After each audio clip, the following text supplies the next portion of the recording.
Good evening once again.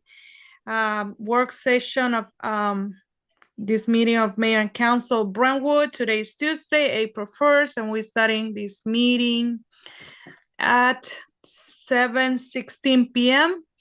Just run a little bit late after budget work session. So with that, again, this is April 1st, 2025. This meeting is being held via Zoom. For public comments during the meeting, please email info@brentwoodmd.gov. I will have our town clerk, Mr. Moran, to call the roll.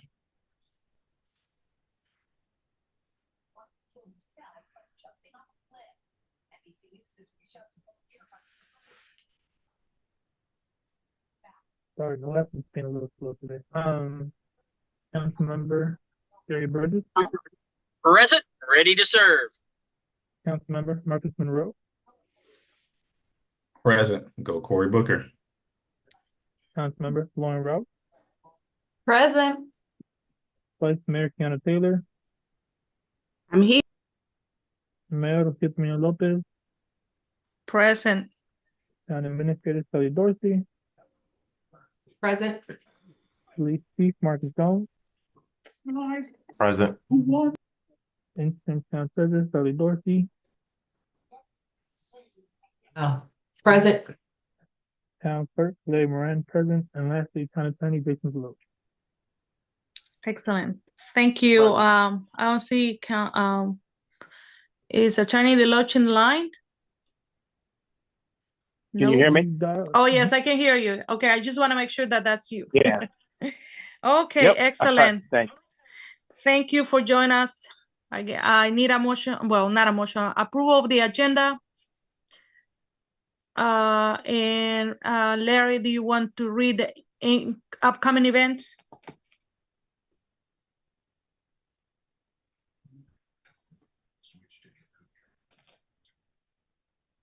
Yep. So upcoming events. We have the Brentwood Recertification for Sustainable Maryland happening Tuesday, April 2nd, 2025, Town Hall.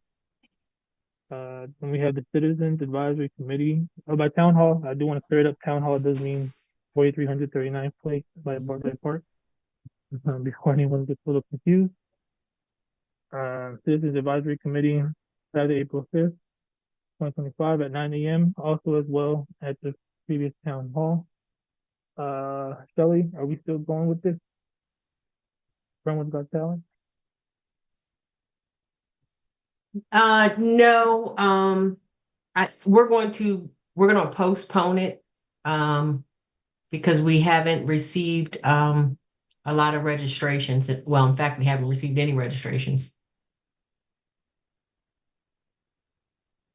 Alrighty. Then we go with the Brentwood voter registration, Monday, April 7th, 2025 from 2 p.m. to 7 p.m. Also happening at the Old Town Hall. Bartlett Park Charrette, Saturday, April 12th, 2025 from 1 p.m. to 3 p.m. at Town Hall. The last Brentwood voter registration event, Monday, April 14th, 2025 from 2 p.m. to 9 p.m. also at the Old Town Hall. Earth Day Cleanup with the Anacostia Watershed Society, Saturday, April 26th, 2025. Town of Brentwood Municipal Election, Monday, May 5th, 2025 from 7 a.m. to 8 p.m. And Brentwood Day, Saturday, June 7th, 2025 from 11 a.m. to 4 p.m. in Bartlett Park.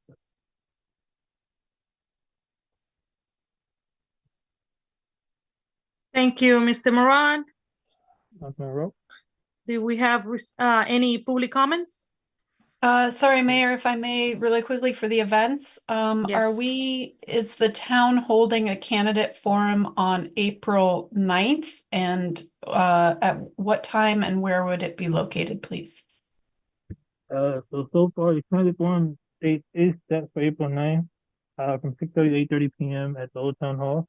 We're still working a few details out. That's why we still haven't put it on the agenda yet.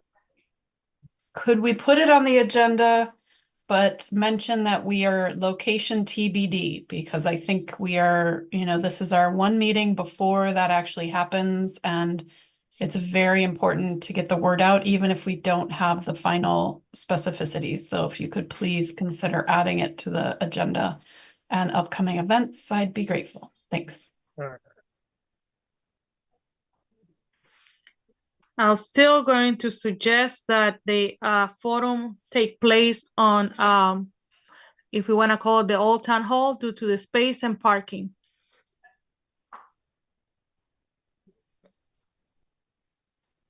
All right, thank you for It's that. in the works.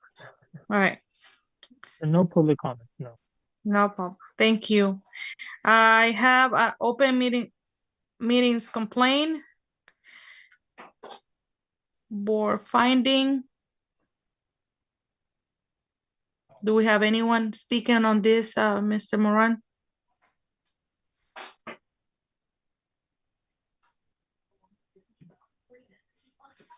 So, Mayor, well, we do have to read the findings from the board. Okay.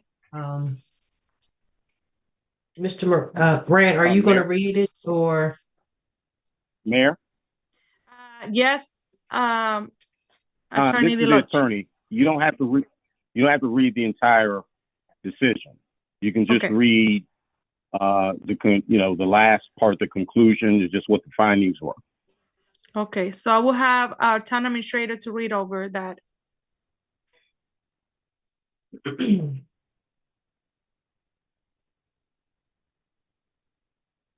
Okay. Can you hear me? So the Opens Meeting Act Compliance Board received a complaint regarding the content of our meetings. The right to inspect meeting minutes and written closing statements and the timeliness of our minute meetings. The conclusion from the board is the following. The board found no violation with respect to the timeliness of minutes, but they agree the town council violated section 3-306 C1 by failing to note in one set of minutes that the council had voted to enter closed session, and by using a video recording riddled with blackouts and inaudible portions in lieu of written minutes.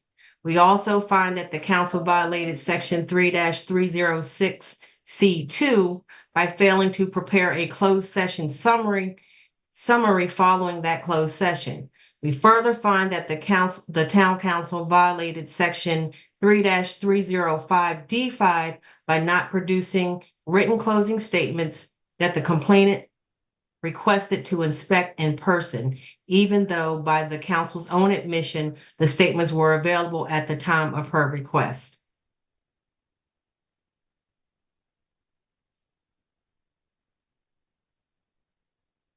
That completes the reading of the board's conclusion. Any questions? I don't have a question. This is Vice Mayor Taylor. I do have a statement. I do think overall it would benefit us to be a little bit more diligent about this, and I'm more than happy to work with Mr. Moran on that.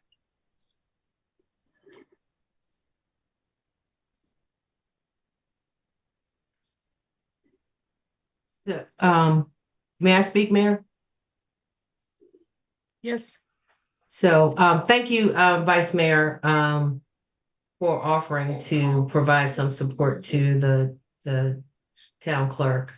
One of the things that I wanted to at least put out there in the atmosphere, and that is we may want to consider approving recording live minutes as the town's official meeting minutes.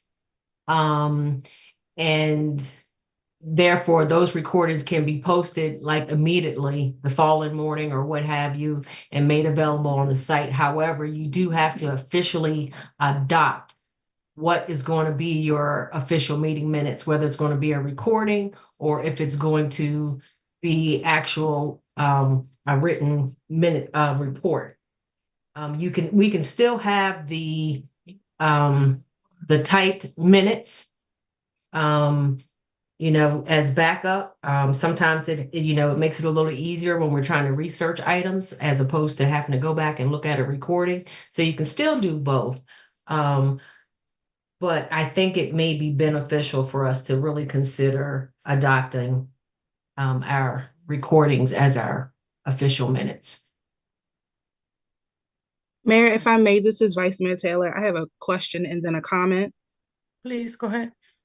My question is, if we were to adopt the recordings as the official version of the minutes, which I have no issue with, because it significantly cuts down the amount of work that the clerk has to do, how would we catalog those? Would we be required to keep a physical like DVD download, or could we store it to the cloud or something like that? That's my question. And then my comment in reference to your statement that we may still want to do recorded minutes just so that we can have a written record to go through. In Hyattsville, we do a summary, which is just, it's the agenda, and we note just the motions, who made the motions from a template of the agenda, and then we post that to our website. So if we were to adopt the video as the official minutes, the summary could serve as the paper trail to go along with that as a supplementary document. And again, that's something I'm more than happy to help Mr. Moran, or I can send it to you if you want to see how they look, and then you know, we can make a decision. Okay. And I do believe, and I failed to mention this, and Jason, you can tell me if I'm incorrect.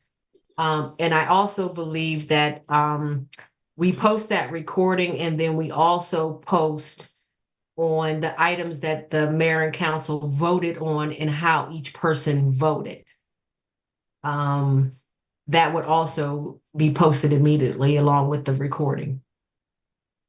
Okay. I'm not saying that necessarily takes the place of the summary you were speaking of, but I think those are. No, I think they're kind of similar. Similar. Okay. Yeah. Anyone else have a question?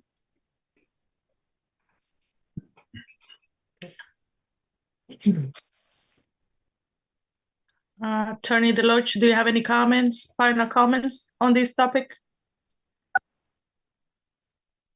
No, I don't have any comments. It's just that, you know, while the meeting minutes can be in, you know, the videos can be in lieu of the meeting minutes, we're still going to have to follow proper protocol with regard to the closed meetings. Okay. The closed meetings are different. The minutes for the closed meetings are not public, so they won't be posted anywhere. But we will still have to do the closing summary if we have a closed meeting, so that the public has an idea of what transpired in the closed session. And that has to be in the minutes of the next regular meeting following the closed meeting. And I've spoken to Mr. Moran about that. Thank you, Jason. You're welcome. All right. If no one has any other comment, I will move to the next item in the agenda.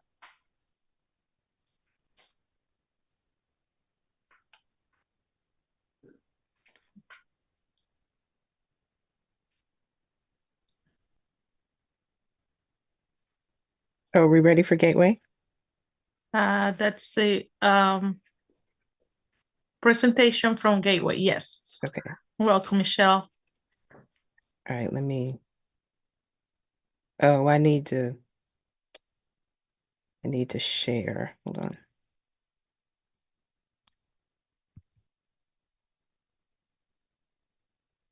Can everybody see? Yes. Yes, it's coming through. Okay. So good evening, Mayor and Council, and residents, everyone else on the call. I am here tonight because we wanted to update you all on the activities and the accomplishments of Gateway since we last met. For those of you who are on the call who may not be familiar with Gateway, our mission is to drive economic development in the Gateway Arts District, specifically through the arts, and specifically in the lower three towns, including Mount Rainier, Brentwood, and North Brentwood. And for those of you, I'm pretty sure everyone on this call already knows Councilmember Marcus Monroe is no longer president of the board. We have a new president, Robert Clark, who is here with us tonight. Robert, are you on? I think you were having sound problems. Yeah, I can hear you. Can you guys hear Oh, me? Good evening.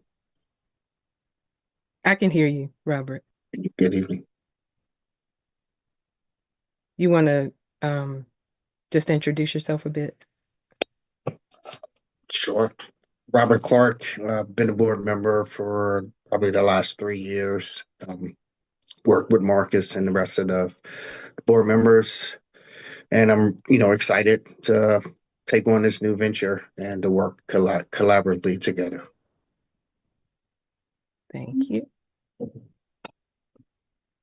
We also have some new team members that we brought on. Some of you may remember Carol Bernard. She was formerly with Gateway CDC, and she is now back on board with us as a communications consultant. She is going to help us raise not only Gateway CDC's visibility, but the visibility of the towns, our partners, and the Arts District in general. We have also brought back Zena Dixon, and she is helping Gateway with property management so we can improve those services. And we've brought on a new person, Danielle Cornwall. She actually lives in Hyattsville. She is a nonprofit professional, and she is working with us on grant management and fundraising.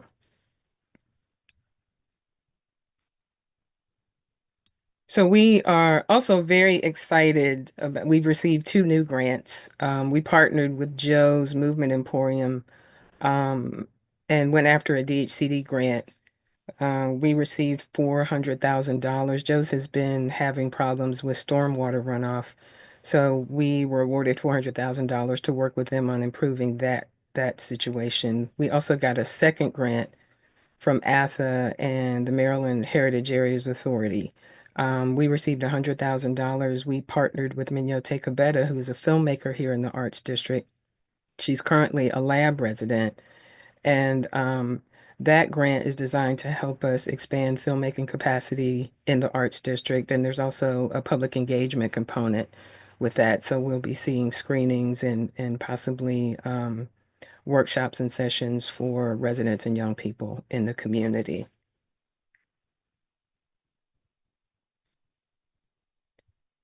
So the next 2 slides illustrate some of the ways that we've been working with artists and working to have an impact through programs and events and our marketing efforts.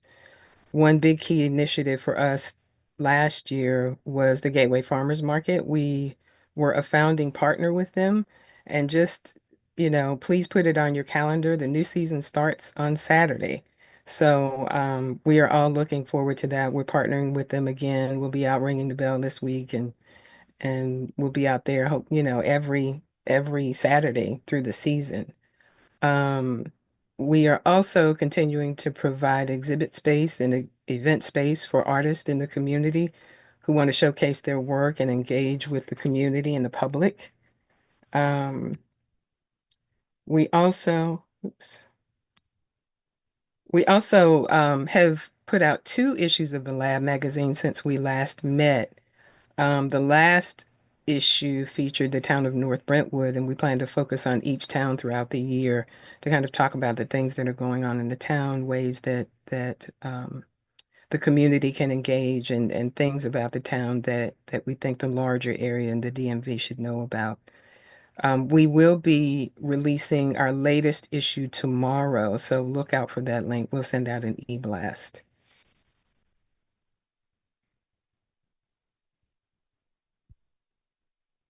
Did it scroll? Yes, there it is. So one of the things we've really been focusing on is improving the organizational infrastructure of Gateway CDC and increasing our capacity. We have been, looking to improve services for the tenants, but most importantly, looking for ways to leverage resources to support the towns and the artists and all of the partners that we work with. one thing I want to highlight, we have been working, and Madam Mayor, I know you know this, we've been working to reactivate the Gateway Arts District Management Team.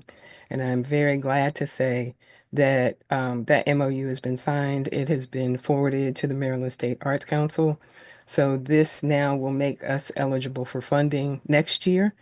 So we plan to, use that opportunity to not only bring down funding, but it's also going to help us get organized with Open Studios Tour and to help with the overall advocacy of the Arts District.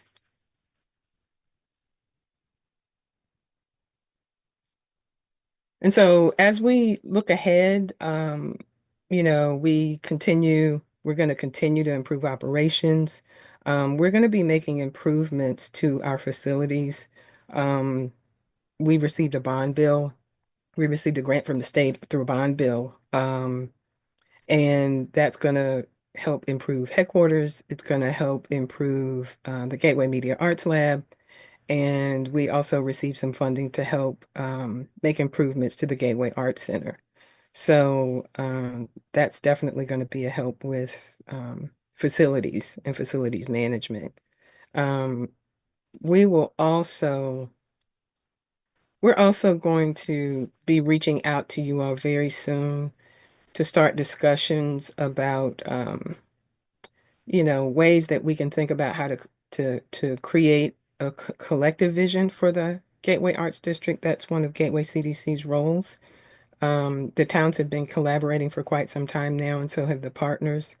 But I think that one way we can augment, all of our activities is to develop a collective vision. So we're going to be reaching out to you all very soon to get those meetings scheduled. And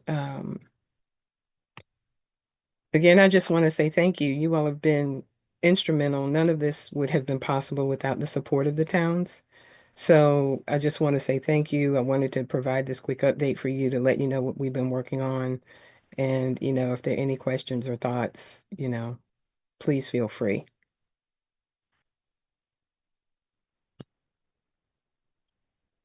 Mayor, Thank may you, I make a Michelle. comment? Yes, please go ahead. First, thank you, Michelle. Love the presentation. So nice to see some of the familiar faces come back to your team. Really, really great. I'm just curious because you now have access to funding from the Maryland Arts Council. If you'd be willing to share some of your brainstorming ideas of what types of projects you might want to advocate for should you get some of those funds. Yes. So one of the things we're looking at is coming up with a legislative and policy agenda for the Arts District. So a part of the MOU that was signed by the towns, includes us convening meetings with the artists and the community stakeholders so that we can discuss ways that, we can, develop policies, come up with policy ideas to submit to our electeds. That's one of the biggest things that I think we need, and it's one of the biggest accomplishments of the negotiations that we've had. I think the other funding that we want to go after is there are dollars available for Arts District operations so that we can have a staff person dedicated to making sure these trains keep running on time. And then filmmaking is one area that has really been getting not only getting a lot of attention, but has brought us a lot of resources lately. Filmmaking is the industry that kind of includes all of the rest of the arts as a part of their process. So we think that that's a good economic development opportunity for us. Excellent. Excellent. Thank you. Thank you very much. Mm-hmm.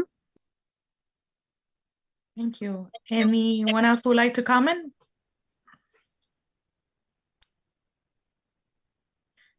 I hear not. Well, I just want to take this opportunity to thank you, Michelle, for all the hard work you're doing, and also Councilman Monroe and Councilman Vice Mayor Taylor for the involvement in all those meetings and trying to make it through. So thank you so much for helping us get where we are. And thank you all. We really do appreciate it. This would not have been possible without the towns. It just wouldn't have. Excellent. All right, once again, Thank you, and we're looking forward to continue the collaboration and working together. All right, so I'll move to the next item.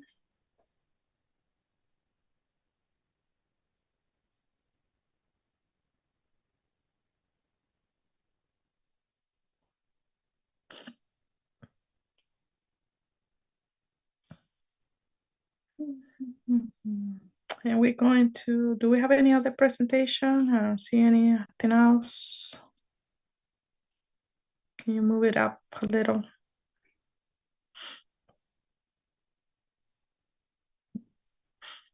All right, yeah, no. So then now we have the 4509 39th Street resident request. They cannot be join this meeting because I heard that they're not available, but Ms. Washington have some updates. Is that correct, Shelley? Yes, that is correct. So I had an opportunity to go out there, visit the property and measure, and code happened to stop by as well. And the county does have a requirement of for a driveway installation. It has to be 3.5 feet inside the residential property line. It cannot be closer than 18 feet to driveways on either properties. And the driveway width has to be a 10-foot minimum, 20-foot maximum. And residential driveways cannot be constructed in front of a house. So they have to be offset to the side of the home.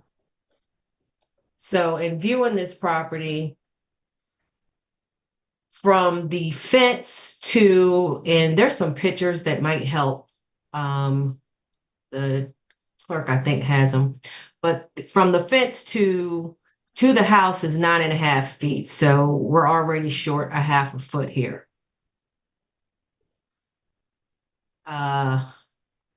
Yes, so from the fence to the corner of the house, right there where their front stairway starts, it's only 9.5 feet. The other issue here is it wouldn't be completely offset to the side of the house. So I do not think that this home is able to have a driveway, which is probably why a driveway apron was never installed. I did ask code just to give me confirmation, and he wasn't able to give me that today. But just from what we viewed, the property is not eligible to have a driveway installed. And because I happen to be out there, there's the house that sits right next to it, 4507, appears to be, this house doesn't appear to be in compliance, and I'm not quite sure how this happened. And so I did request code to go back and check to see if a permit was issued for this section of the driveway where that black truck is, because that's an issue as well. So that's my update on the property. Are there any questions? No questions? Nope. Then I did my job. Thank you for looking into this for us, Thank you. Shelley. Yeah. Again, we cannot do anything with the measurements. I mean, we can only wish. There was a request from the resident, and we just know that it's not possible to construct a driveway in that small space. Mayor, if I may, Please go ahead. quick question.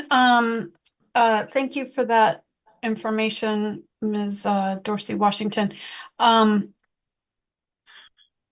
So is this part of like the submissions that we used to get early on, if somebody would request a permit and send it to the, fill out the permit request and then it would go to code enforcement, and then a couple of years ago, we would all get that permit request, and there would have to be 3 signatures to approve the permit or not, from council. So I'm just wondering, are we going back to that, or was this a separate kind of one-off, or where did this come from? I guess. No, this was not a permit request. I mean, it was a petition to the council to allow to cut the curb. That's what the issue came out. So, because he didn't know anything about the measurement, so he has not submit any permits to the town. It was a request to cut the curb. Okay, got it. Thank you for the clarification. No problem. All right, any more questions so I can move to the next item?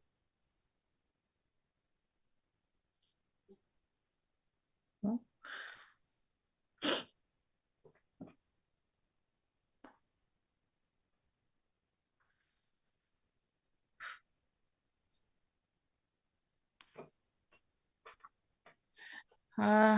Judge elections request for translation services.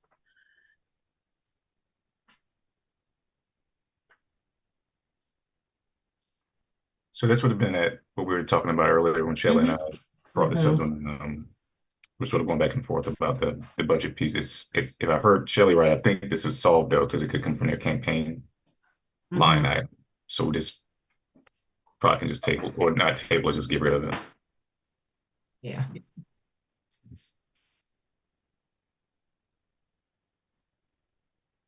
And get rid of it as in it can be paid for out of the campaign budget, and I get rid of it as Brentwood hates translation services, because I don't want to be anybody's Facebook gotcha moment. So,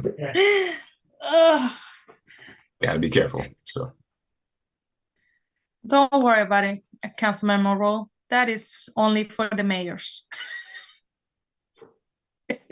thanks for taking those darts for us then. So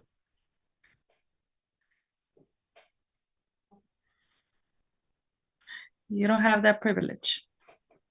All right, any other questions? I know they request funding, so I think in the previous budget we have some money, so we could use that for this purpose, correct?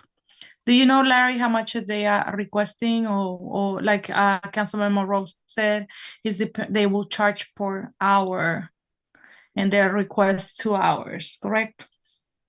Yes, they're requesting for 2 hours. Okay. So do we need anything? Can we just move this to the consensus? And that's it. Mayor, this cost would just be part of the election cost. Election costs. Okay. All right. So no problem. I will move to the next item, which is the Brentwood Lab Lighter advertisement. I think we briefly discussed last time about this, so it's back in the agenda. Who wants to start? Yes, and Councilmember Burgess did send out kind of a template that we could work from, and yes. Side note, So I don't know if has everyone had an opportunity to review this? yes, I have, at least. Okay. So I would just be looking for any feedback tonight for, updates to what was presented. I'm sorry, I don't think I got this email with the attachment. It was supposed to be coming from Councilmember Burgess, is that correct? Yes. Yes, he sent it out last Wednesday or Thursday, I believe. Yeah, that's right. Okay, on the 18th. Okay, found it. No. Oh no, that's Councilmember Rouse, you still have an opportunity, because we're not voting on it tonight. I'm just looking for, feedback. And if you Okay. want to email that to me later, that's fine. You know, I hate presenting Yeah. something, you know, at the meeting that you haven't had a chance to lay eyes on. Yeah, I don't have it unless it's policy for submissions by residents and community organizations. Is that the one, Councilmember Burgess? Yes, that is. Okay. That's it. Great. I'm sorry. Yes. All right. Yeah, so the first part of it speaks of policy for submission by a resident or a community organization. The second portion of it talks about submissions by a business. Got it. Sorry about that. It's been really crazy for everybody, I'm sure, the last few weeks, and I just haven't been on top of my game as much, so I apologize. Please go forward. I can read it if you want me to, but I don't want to. Not necessary. I'd I rather got wait till the next meeting if we have to read it. I don't need it to be So, read out loud. okay. I don't know if Councilmember Burgess So, wants like to. I said, tonight I just wanted to make sure we keep it on the agenda so it doesn't fall off the radar. Because I know just over the years this has come up a few times. And so if there's no feedback tonight, you know, we'll make this nice and pretty and submit something Yeah. in the next meeting. I think the most important things to actually review and agree on is the criteria of this and also the fees. So yes, if everybody's in agreement with those two, I think we're ready to move.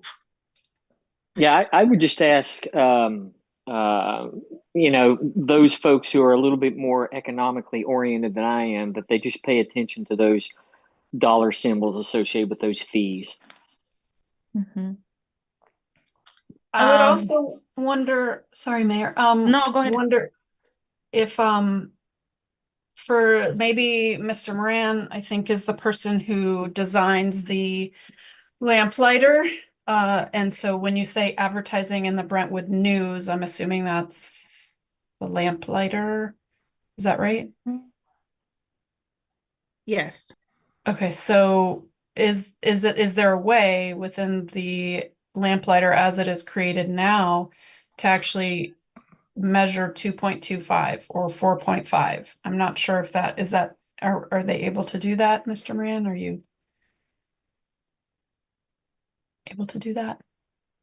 Sorry, my laptop's been acting slow all night. But yes, you can size the text box to specific height and width. We'll be good on that. We'll get the exact measurement. Okay, so that was really hard to hear, but I think you said yes, that is possible. Okay, great, thank you. Yeah, I just want to mention that Larry said that his computer is working a little bit slow. That's why it's hard to hear him or get the uploads quickly. So, all right, anyone else before I move to the next?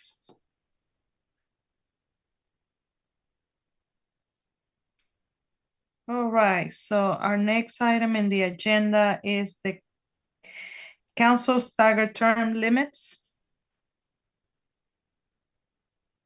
I guess I'll jump in. I'm not sure how much of an update we have, but last meeting we discussed some criteria for doing staggered terms. We looked at just a really brief document that I put together, and then at the end, our attorney agreed to take a look at that language and provide some input. And I sent it to Marcus, and I sent it to him right at the end of last meeting. I'm not sure if he's had time to do anything with it or not.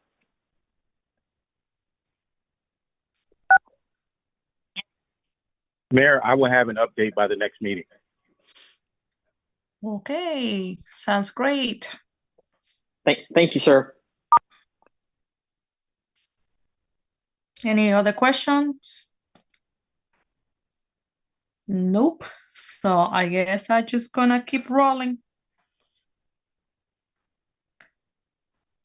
Treasurer position update. So yes, so just really quick, just wanted to let you know that for April the 8th, I have interview scheduled. If anyone would like to sit in on the interview panel with me, certainly welcome to do so. There'll probably be, I would imagine there will be a second round in which you will all probably want to attend anyway. But even so, I just want you to know we have 4 candidates. That we're going to be interviewing. Shelley, I just love meeting new people. So if you need an extra body, just let me know. Not forcing myself in there, just saying if you need a body, let me know and I'll try to be there. Wonderful. Thank you. I appreciate it. I'm going to be hitting you up. I can tell you that now. Good. Excellent. Thank you for that. All right. So I'm going to skip this newsletter advertisement because it's twice in our agenda. I'm just going to move to the community center gazebo rental. Yes. So I added that to the agenda because I wanted to, start having the discussion in regarding to the old town hall building. As you know, the staff has moved out. We're in the new building. And the public works will be going in there in the next couple of weeks and giving the place a good cleaning. I know we talked about renting that facility out. However, we, just want to make sure we know what that looks like. And staff has guidance in case, we get questions or someone inquires and wants to rent the place out. Want to know exactly how much those fees are going to be. And the types of activities that we're going to allow in the building. So, and then if everyone's in agreement with that, then we can, I guess, put together something a little more detailed and move forward. But I, always value your input.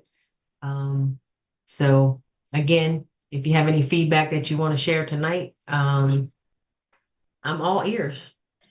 I do, Shelley. I just want to bring this to the council. Well, this is new, so I'm not sure. This might be a question for Jason. If we can, or do we have to do a resolution to, instead of like saying the old town hall, the new town hall, can we designate 4300 as the Brentwood Community Center, or Brentwood Community Center, and then Brentwood Town Center? So that way we have the two, because it's kind of like confusing to be saying the old town center, the old firehouse. So do we have to designate the name, this via resolution or something in order to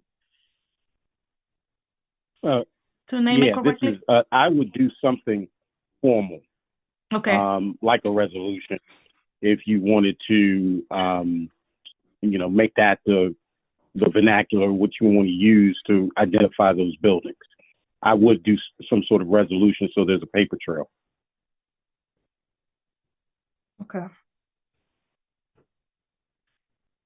I will say that if there's everybody, if everybody's okay with that, we can do resolution to name it Brentwood Town Center and the other one Brentwood Community Center. Mayor, I just want to throw out there that the new building says Brentwood Municipal Center. Okay, so that correct. Yeah. Thank you. All right, so maybe it's time for us to put it in the record. So in the future, and 100 years from now, there's a date there that it was designated. So, and I guess the next part, if of this is the gazebo rental. So it seems like have been a lot of confusion or going with this gazebo rental. So we need to maybe clarify or find out what the policy requires. Mayor, might I make a quick comment? Yes, please. Before you move on to that, it's something germane to what Shelley just brought up. Okay. If the use of the old town hall, the community center, it may or may not be helpful, but I think, as some of you know, so I'm just reminding Shelley, I did create a use policy for that space a few years ago, and I sent it around, I don't know, a couple of months ago. And it may not be worth anything today. I mean, it might, but at least it might have some language that you can use to start your thought process for the new town hall. Okay. Yes, I do recall that. In fact, I think I have a printout of it on my desk. So yeah, I'll work from that. Or not. I want to be clear, or not. That's okay too. Anyone else? Any question?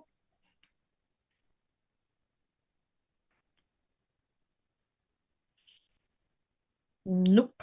All right, next item. Sorry, I thought that was a request. Any questions on the community center naming policy? But then you brought up the gazebo Yeah, policy. that's the gazebo policy. Oh, that's the next item. part. Okay. Yes, Sorry. the next part. Okay, go ahead. Sorry. So I remember that we have worked in the policy, and every time that anyone requests the use of the gazebo, that needs to come to the mayor and council for approval. I'm not sure how that got mixed up in the before, but that's what the policy states. And it was brought to my attention different conversations, but I just want to clarify, because it was a misunderstanding, and at least I did not know that request was made, and what will be moving forward, especially when it comes to use the town property for election campaigns.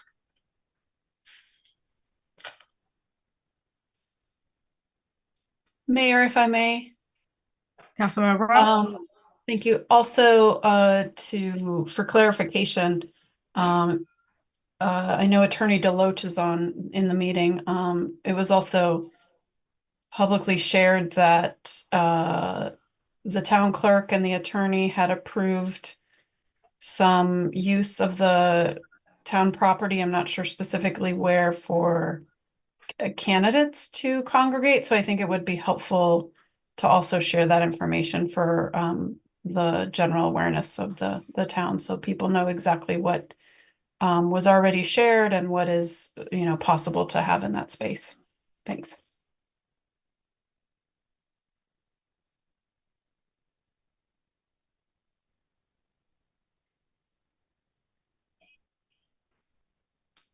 Anyone?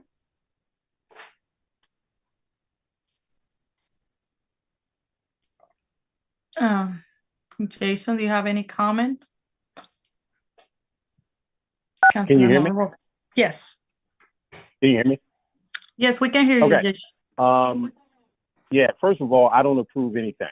Okay. What I do is give legal advice. So I want everybody to understand that. What was presented to me was that a candidate wanted to use the gazebo for, some sort of rally or, whatever. What I told the clerk was I didn't think that we had precedent of allowing anyone to use, government property for an event other than a candidate's forum. So what I said was, if all candidates were invited to participate, then that would be more in line of what we've done in the past. So we have candidates forum in the town hall. And so if all candidates were invited to that event, then it's something that's fair for everyone, and it could be used for that purpose. So that's what was relayed to Mr. Moran. I think that was relayed to the candidate. And my understanding is the candidate did invite all candidates to come to the event. So that's what transpired. If the mayor and council want to come up with some sort of regulation or rule for future use on, regulating that, you can do it. But the fact of the matter is we do not have anything in place right now. And consistent with what my recollection has been with the town over the last, several decades, is that you had a candidates forum and everyone was invited. This particular candidate was not asking to use the town hall. Originally, I thought that's what he was trying to do, but he was trying to use the gazebo. And the gazebo is a public space, but we typically don't have a precedent of using public spaces like that for events. So adding, a provision where all candidates could participate is somewhat in line with a candidates forum that has traditionally been held at town hall.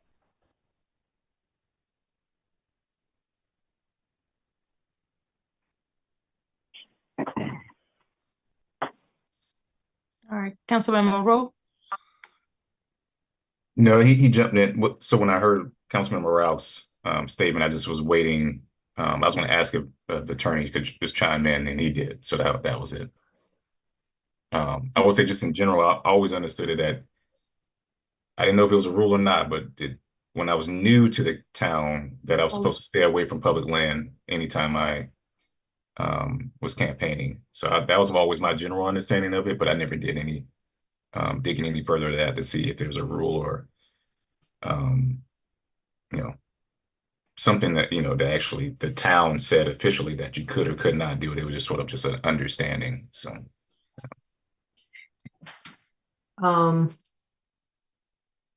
Mayor, can I jump in real quick? Yes, please. So just kind of piggybacking off of what Councilman Monroe said, I was under the same understanding. And I thought you had to be 100 feet away. And so I did reach out to the county and I reached out to the state. Both said that it's really governed by our charter. And our charter does not dictate such provisions. At least I haven't seen any. And the counties, their rule of thumb is it does have to be 100 feet away from the entrance of a public polling place. The state is the same way. And even if we wanted to adopt that, the state's wording, the county is 100 feet from the entrance. The state is 100 feet from the surrounding entryway. But they don't define what the surrounding entryway is. And so if the community center / Old Town Hall, if the surrounding area is, the door and then from one end of the building to the other, the one end that's closer to 38th Street, if you measure that corner of the building to the gazebo, it's, I think, like 5 feet shy of 100 feet.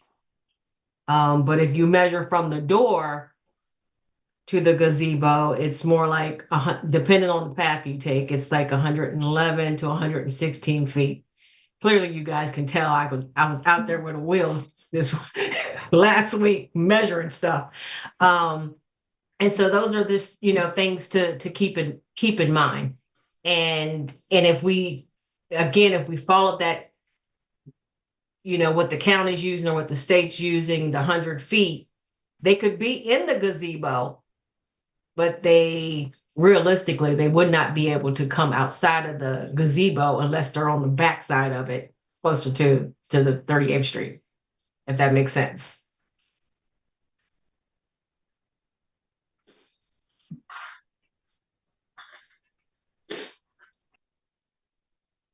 But it does sound like this is something we need to address in our charter.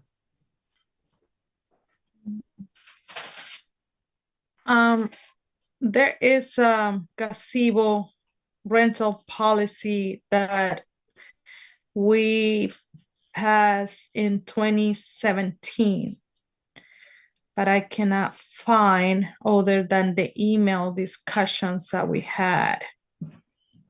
So not too much help there, but it's there, and also it is in the website. So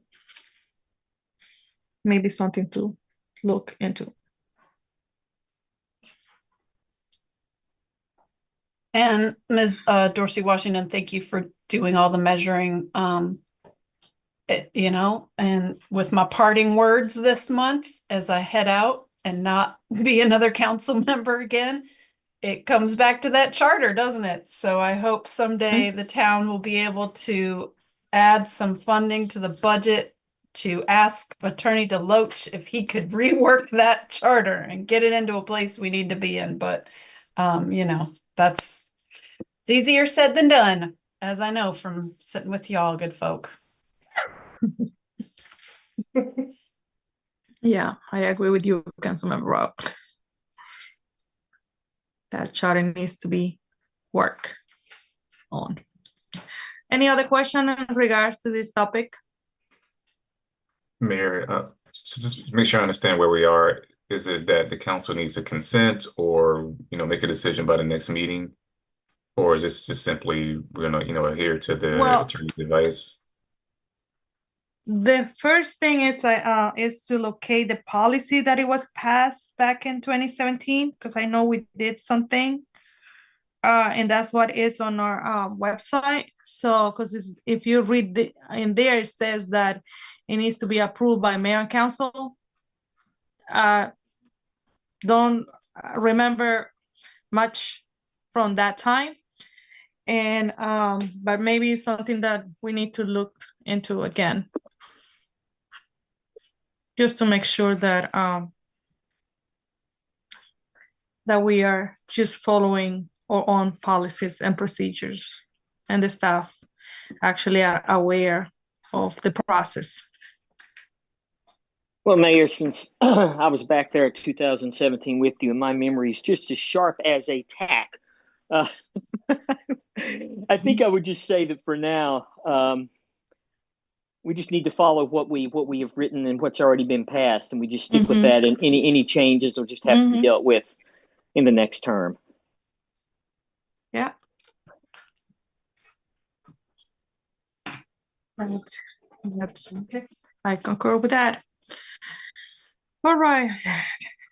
If no other question in regards to this item, so I would like to move to the next. So the next item, oh, I'm sorry. I'll wait for you, Mayor. I'm sorry. 38 Place sidewalk installation, the engineering contracts. Yes, so again, this was, the contract was already approved and it was going back and forth between our attorney and KCI's attorney.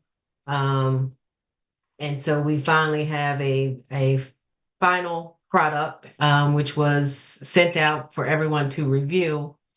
And so tonight, I just need to know if everyone's okay and if we can proceed.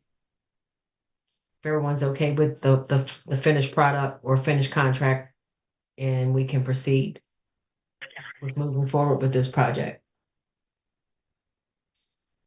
I can only speak for myself. I took a look at it and have no issues at all. Same, I'm good with it. Yep.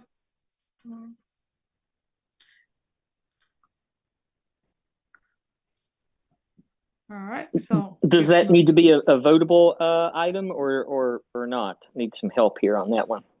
No, because the only thing we were waiting was the contract agreement, correct? Yes, so there were some minor changes that needed to be made to the agreement, and so it was approved contingent upon, Jason doing that final review. which is why I said it's already been approved, but obviously, you know, we're going to bring the final contract back to you guys to be able to lay your eyes on it one more time before we move forward. So I just need your blessing that you're okay with the. Daddy's working. Tell mommy, Daddy's working. Oh. That's Jason. That's So yeah, Jason. so if you're okay with the end result, we can move forward. I don't have a problem.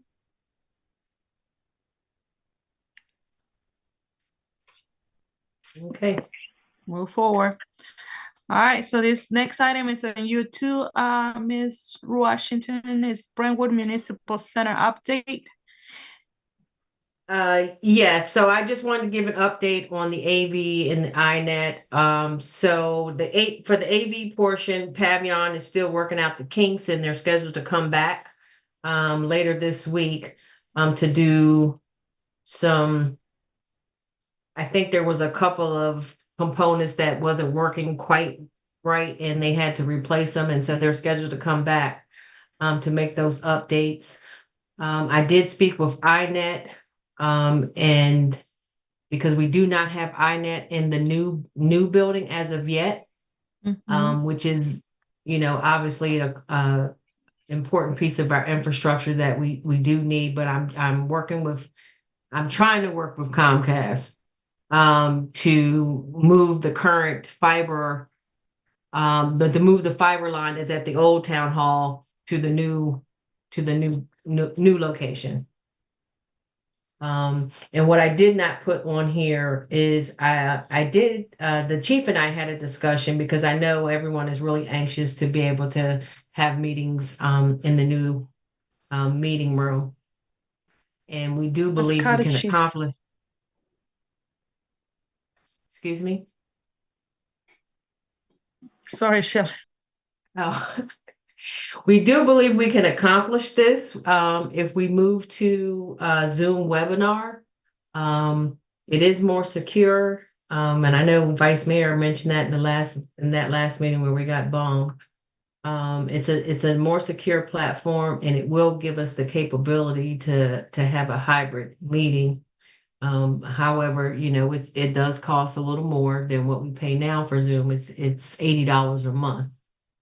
But if you're interested in that, we can move forward. We're trying to get that in place.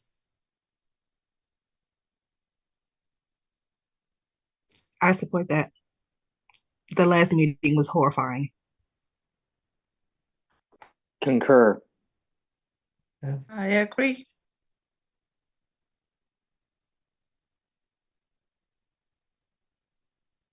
Okay.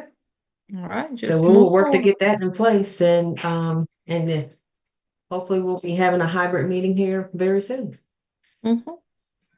Okay. Excellent. That's great. All right. This is usually too sidewalk repair. So I just had the chance to work with Shelley and go over and visit some of this list of streets that needs repair their sidewalks. Yes. So I've identified. Larry, can you bring up the agenda, because they're listed on there? I initially identified 7 streets that were in need of some serious repairs to the sidewalk. 38th and Upshur, right on the corner, the drain, the concrete, it has broken up. It's not even just cracked, it's broken, the rebar is exposed. And I've reached out to WSC to try to get them to make those repairs, because it poses a serious risk for injury there. 3404 Upshur was included in the quotes that I received. 3806 Perry. Perry Street had it looks like we may have removed the tree at one point, and in doing so, we took out a portion of the curb that needs to be reinstalled. However, prior to doing that, there's a roots from that same tree are under the road, and so the road is kind of raised up. And the quote would cover, removal of that and installing the curb. 3812 Quincy. There's actually a few areas on Quincy. And if anyone's that's seen that area, it's in pretty bad shape. And most of the issues there are again related to tree roots, but these are healthy trees. And so we're not looking to take out the trees, but we do want to address the sidewalk issues, so that they're not trip hazards. 37th and Tilden, the curb there is damaged. And so we're looking to make those repairs. Bartlett Park, a section of the sidewalk, again, is in need of repair, and it too is due to the root system from the tree that's there. But it's a healthy tree, so we're not looking to replace it. And 40th Place, it appears that we did some sidewalk work. However, one section of the sidewalk, for whatever reason, was not done. And so you have an area where the sidewalk isn't level. And so there's like a 2-inch, I guess, drop, which again is a serious trip hazard. I was able to receive a quote for these repairs, a little over $13,000. And I received another quote. However, the mayor actually went out with me when the second contractor came out to provide a quote. And his quote included a significant portion on 38th Street where that sidewalk is starting to collapse, and some other areas on 37th Street that again had significant cracks in the sidewalk. I asked him to separate that out so that I could have two quotes that were kind of apples to apples. And he hasn't sent me that revision yet.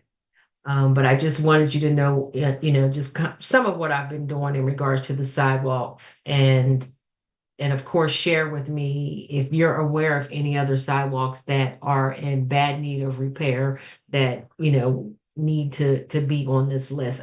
We have a lot of sidewalks with cracks.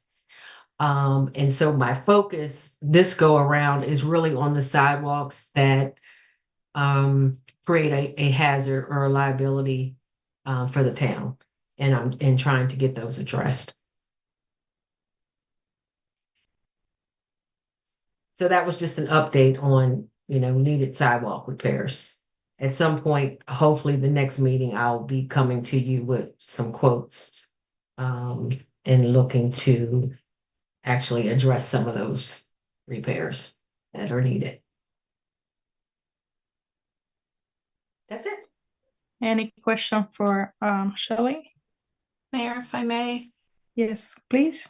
No question, just huge gratitude and thanks. I know that I think last summer, the council worked with the previous town administrator to conduct some kind of a sidewalk investigation like this. And I think it just kind of fell off the radar for implementation after, we encouraged a lot of residents to go out and, send in information about where a sidewalk needed repair. And I know we asked folks to kind of be, community citizen scientists and go around and take photos and send them. I know I was one of those people.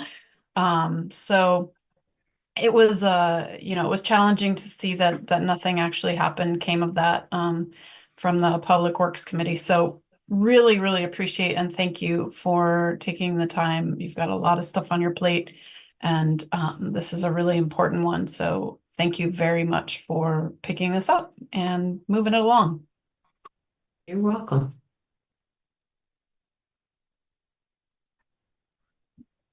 Any other question before I move to the next?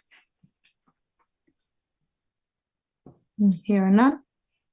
I guess I'll move to the Safe Street RFP. Mhm.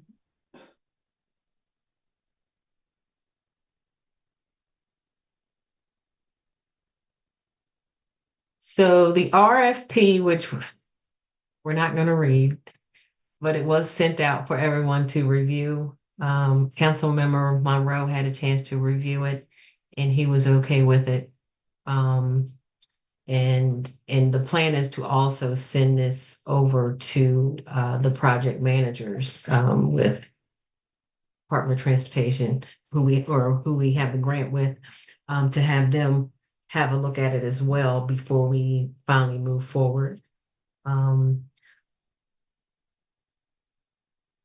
I guess my question is, has everyone had an opportunity to review? Are there any questions related to it?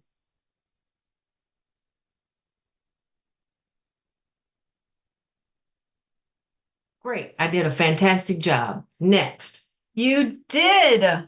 And let's keep it moving as fast as we can and get that sucker done. Thank you, Ms. Dorsey Washington and Councilmember Monroe. So.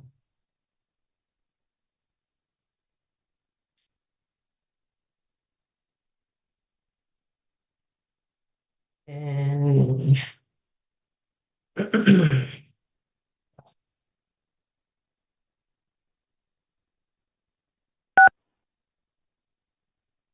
Mayor?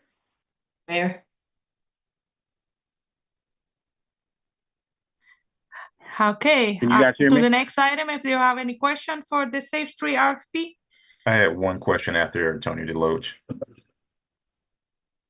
Oh, I'm sorry. I thought we were done with the Safe Streets. I just want to address something after Safe Streets RFP. Thank you.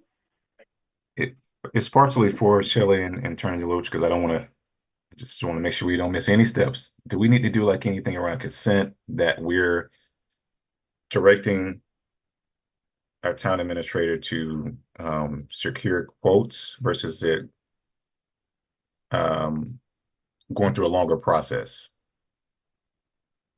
If that makes sense. I'm just trying to make sure I could not remember if we addressed this issue. Marcus, that didn't make sense to me. Can you just elaborate just a second? Maybe I didn't hear you quite right. Yeah, there was a discussion at a previous meeting, and Shelley helped me out on this, is that the advice we got from Department of Transportation is due to the amount of it, the grant, that we could simply have our staff go out and call for 3 quotes versus going through a longer drawn out bid process, like RFP process, waiting for, responses, and we may not get responses through the RFP. So they were just trying to give us advice on if you already, if you can just simply call around to get your quotes and that would be quicker for you. They thought that could be a good way to speed up the process. And I didn't have any issue with it, but I just want to make sure, did we technically need to have that conversation still out loud at a meeting? Maybe I'm not still not understanding, but is there any harm in putting out a notice that we are accepting bids on the project? I mean, is there a downside to that? Just saying that we're open, it's an open rolling call? The only downsides to it is it's a longer process. Time is of the essence. Just gonna jump in there and say that. Yeah, so it just, it just depends on, how quickly you want to move forward. Department of Transportation, their take on it was, it's $160,000. Okay. It's All not right. that much, Yeah, it's not to like- go it's not to $5 go million through the project. hassle of a bid. I would just get 3 quotes and keep it moving. Okay. Thank you. And I think too, sorry, Councilmember Burgess, I think too, originally when Councilmember Monroe, keep me honest here, when we originally drafted the grant application and we're going through this, there was already discussion around, that we had in mind a list of companies that we could reach out to and throw this out to, just to, you know, for the thought of like, let's not just go to one direct one, but you know, there are a few. And yeah, okay, so we kind of had that as the process already to make sure we were reaching out to multiple folks, but not necessarily a formal bid process, I think, right? Okay, I think I'm catching up now. Thank you. Thank all three of you very much. Then it would seem to me, and this goes back to Councilmember Monroe's kind of first posit, I believe, since we're not doing what might be called the normal request for proposal, it seems like to protect the TA, there should be some kind of vote, a consent, something on record saying that we're approving of this particular avenue. Was it, Correct. Councilmember Monroe, was it in the resolution when we created the, I can't remember, when we created the, This no, particular okay. point was not addressed. And so Okay. that's, yes, to Councilman Burgess' point, it just hit me. I was like, wait a second, I think we missed an opportunity at the last meeting to say this out loud. So I think we do need Right. right. And so tonight it was more of a presentation. Have you had a chance to review it? Do you have questions? And because we don't normally vote in this meeting. But we do push things to consent agenda. And so my plan was our next meeting, I'd ask for the vote. Absolutely. Okay. Mhm. All It- right. Turning to Loach, would it be, and I guess Mayor, I guess I spoke to just make sure I'm understanding too, and sake of time, could she simply go out and start securing quotes so that way by the next meeting, you know, over the next 2 weeks, we would have some information available to be able to review at the next meeting? Yeah. You know, since we're not using our own money, this is money that we receive from the government. Is this correct? Is that correct? Okay. So Right, we don't did have have to. well, there was a abide by- small portion of it was a match. I just want to be technically accurate, so I don't know if that changes your answer. Okay, our procurement laws are triggered, I believe, at $15,000. Okay, so if we're using our own money up to $15,000 or over $15,000, then we have to follow our procurement policy. Okay, we don't have to use our procurement policy if we are using the money is government funded. Okay, so I'm not sure what the figures are, but you know, even if we do want to rely on what the Department of Transportation told the town administrator, it would be good to have a paper trail to that effect. Even though our own charter does not require us to use a competitive bidding process, you know, bid protests come in many forms. So, Ms. Dorsey Watson, did they send this to you in an email, or was that told to you over the phone about suggesting that you just go out and contact people on our own? So she suggested it in our last meeting call. However, I do know that our procurement policy, it does allow the mayor and the council at their discretion. They can waive going out to bid. So they do have the power to do that. And so that's essentially what we're asking, I don't have that we waive the bid process. Okay, and how much money are we talking about? To Councilmember Monroe's, what is the match? Is it 40,000? I believe it's 40,000. It's 40,000 in. Yeah. Oh, yeah. Oh no, go ahead. You can go ahead, Councilmember Monroe. Yeah, that was my recollection. It was that 40,000. Mhm. Okay. Yeah, that's well, I want to talk anymore right now about it. Right, and let me just, Ms. Dorsey, why don't you take the call? yeah, and let me just say it's 40,000, but that's for 3 phases, and we're only doing phase 1. And I'd have to go back just to double check, but I and Councilmember Monroe, you may recall, I'm not sure that is our 40,000 being spent in the first phase?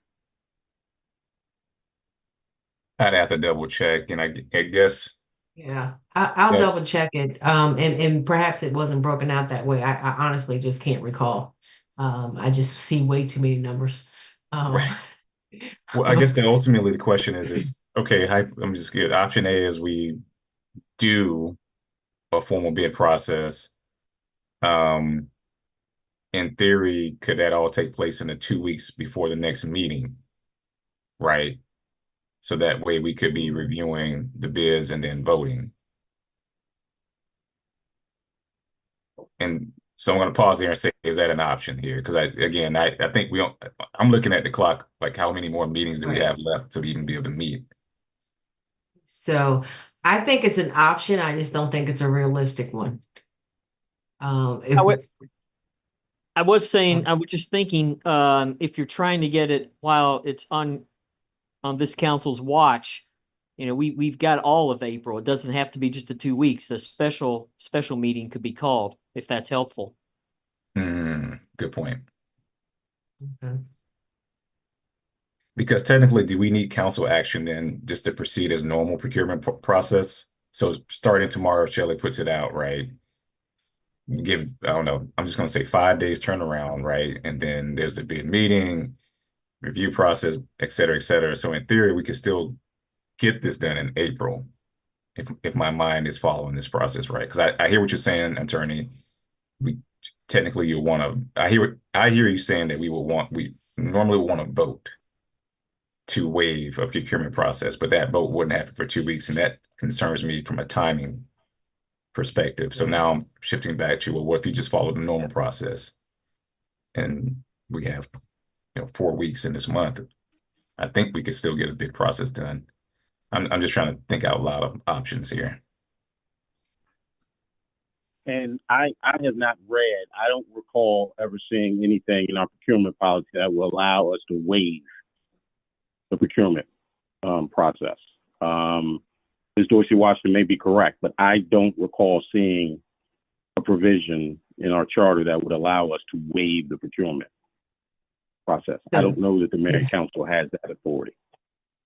So I will, they did a revised procurement policy some years ago. I'll send you a copy of it. Okay, has it been codified? Is it in the charter? Has it been sent to the state for codification? Well, that's a question. How long ago was that done? Let me see if I can get to it here. Let me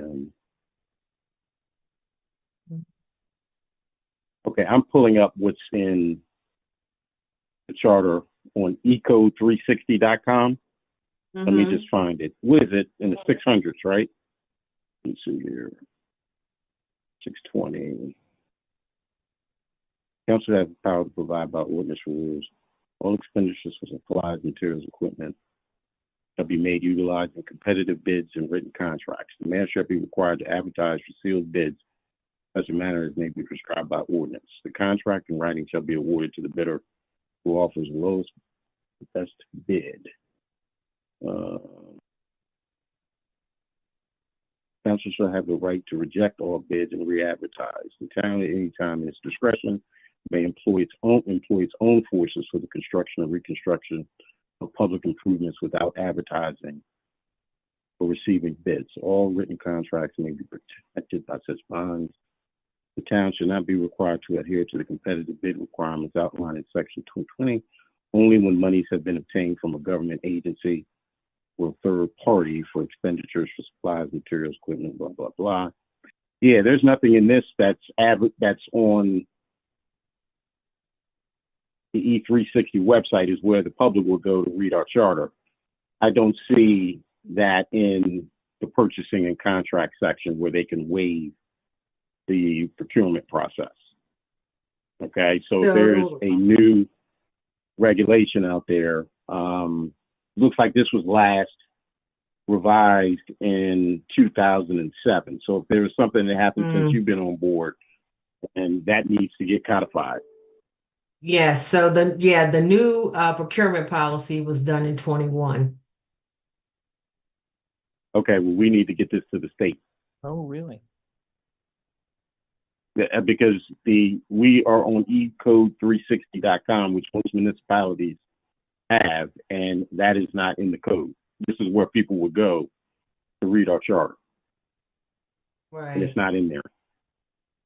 So it doesn't mean it's not legal. It doesn't mean it's the policy is ineffective. That just because it's not cut in the charter.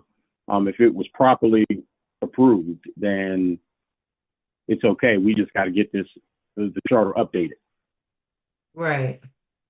I just sent at least the 21 version that I had. I sent it around to everybody if you want to look. And I actually, if I read it correctly, and I just read it super fast, the threshold is just 10K. It's 10,000. But I was looking for the section. There's a section here where I know it talks about the. Let's see.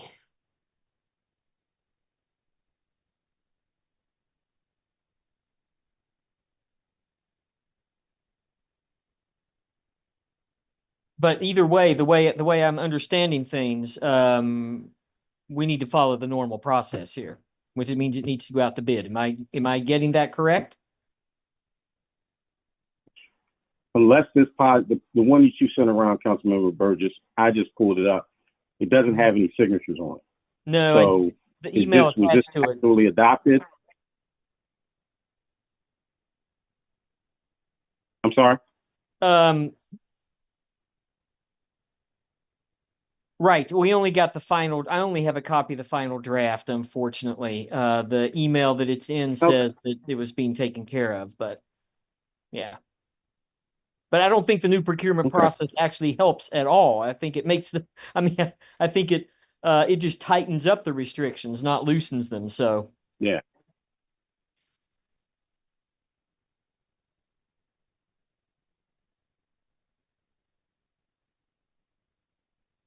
So I need some help here then. If we do go through the normal RFP process, how quickly can that be done? And if no one knows, that's fine. We just have to address it some other time, but. I think we did a procurement process for Wyndham Road, I feel like, and that was a turnaround of, I think, I don't remember, a few weeks.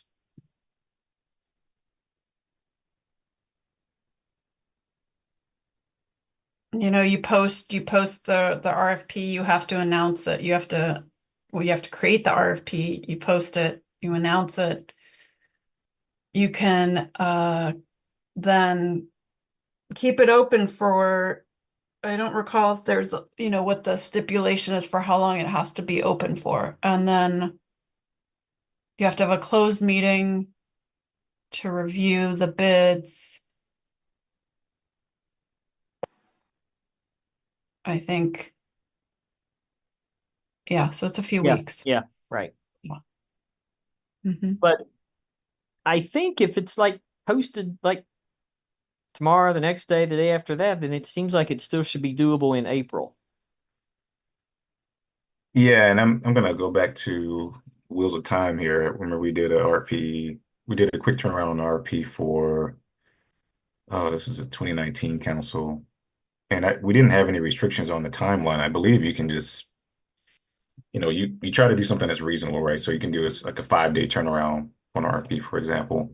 But to your point, even if we do 5 or 7 days, that still gives us enough time to follow our normal process and still have a special meeting in April to review the bids and make a selection.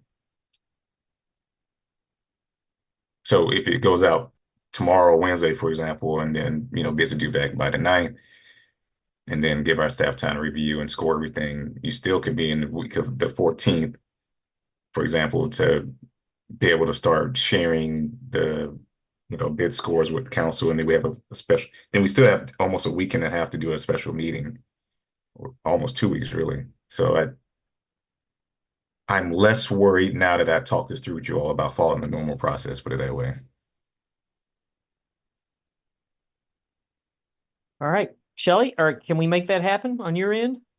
Getting it posted to the appropriate places and. Yes, we should be able to, yeah, I should be able to pull that off. I just have to go back in fact, I think I saved the original RFP that had the wording for us to go out to bid before I, switched it to RFP. That's great. So, and I think, yeah. frankly, I think we're all probably more comfortable doing that anyway. I mean, that just seems like the more fair approach. 100%. Yeah. Especially if we're talking about funding from different sources and our own town's funding. Yep.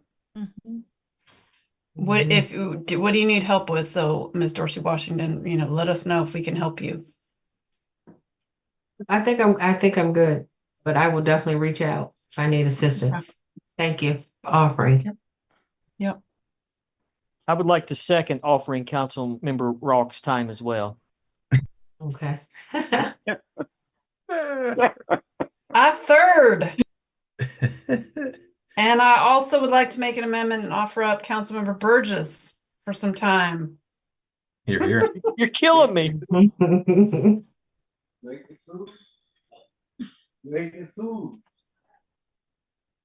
All right.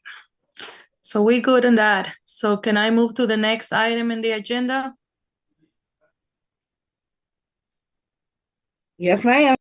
All right, stormwater BMP maintenance grant funded training project MOU. So, all right, I guess real quick, National Design Center was awarded, received an award from the National Fish and Wildlife Foundation to assist small municipalities in Prince George's County with stormwater training. And so there was an MOU that was okay, thank you.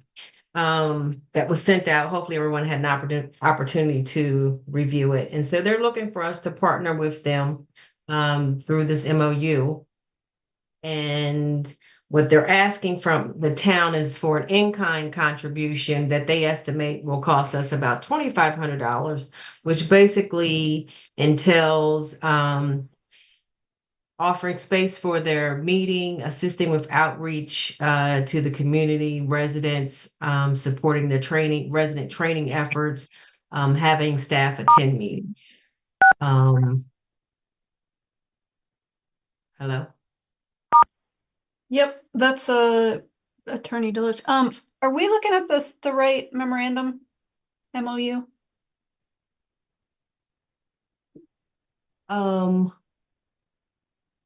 This is the No, I don't know. MOU for the Gateway Arts District Management, which is, while lovely, I don't think this is a topic. No, that's not the right one. That's it. Yeah, National Design Center. Thanks. You're welcome. And so if everyone's had an opportunity to review and approve, would love to see this on the consent agenda for the next meeting to move forward. I don't know, Councilmember Roque, did you get a chance to review it as well? Do you have any comments? I think this is beneficial to our staff, especially Public Works and myself, to be able to attend these trainings. Zero additions or anything except that this is amazing that they came to the town of Brentwood and said, we want to offer this to you. And if you go to the next page, if you could, Mr. Clerk, you know, it's not just, it's the whole training that's going to happen for the staff. It's, you know, additional information around stormwater management. And this is just absolutely wonderful. So I do hope the council approves it. Yep.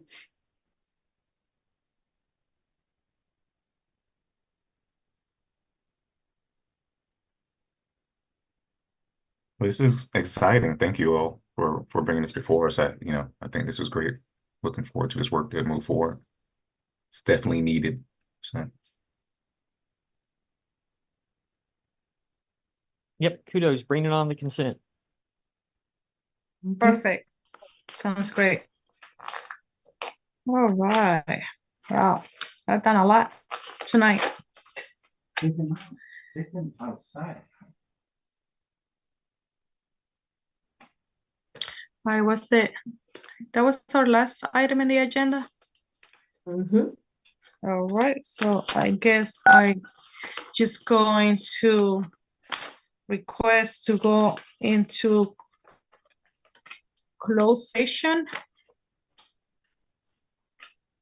Mayor, Sir. this is Jason, and I Yes. apologize for coming in and out. I have to do this *6 to get unmuted. The item on the agenda about the staggered elections and the paperwork that Councilmember Burgess sent out, I did review that, and the only thing that I see in it is I think it should be done by resolution as opposed to by ordinance, which is just that's not a big deal. We can change that. I don't recall what the discussion was about the mayor. This addresses the council members, and I think his language is fine. His timing, Councilmember Burgess, the timing that you have laid out, fine. What did we decide about the mayor? And I don't recall. We did talk about it. Doesn't address the mayor. Yeah, we did talk about it, and I believe that we were going to exclude any a discussion of the mayor in it. It was going to be just specifically for council members. So she would be the mayor would be on a 2-year cycle? On her normal cycle, yes, or his normal cycle, whoever, yeah. Okay. I'll send you an email on it, but I think it should be by resolution as opposed to ordinance, and I think your language captures what I think you guys are trying to do, but I'll send an email. Thank you. And yeah, thank you. Thank you, Mayor. All right, no problem.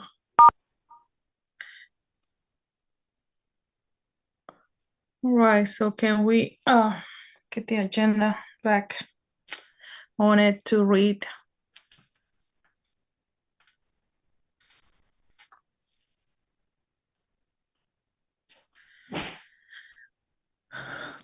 All right, so I will ask for a motion to adjourn this work session of the mayor and council to go into a closed session under the following statutory provision: personal matters, to discuss appointment, employment, assignment, promotion, discipline, demotion, compensation, removal, resignation, or performance evaluation of appointees, employees, or officials over whom this public body has jurisdiction, and any other personal matters that affect one or more specific individuals. And people to be in this meeting is mayor and council, and partially the chief will be in the first part. I'm not sure if the town administrator, Ms. Darcy, should be in the entirely meeting. So that's for council to decide.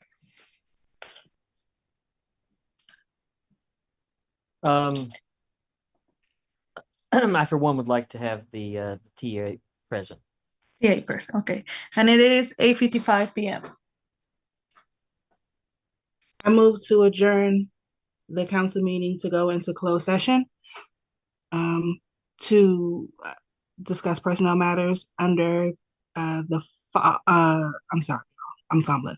To discuss appointment, employment, assignment, promotion, discipline, demotion, compensation, removal, resignation, or performance evaluation of appointees, employees, or officials over whom this public body has jurisdiction, or other personnel matters that affects one or more specific individuals. Those to be in attendance of the meeting is the mayor and council, chief of police, city town attorney, and our HR manager / town administrator, Ms. Shelley Dorsey Washington, at 8:56 p.m. Thank you for that. Everyone else could be dismissed, and I don't know if we're going to use this same link. And who will be Mayor,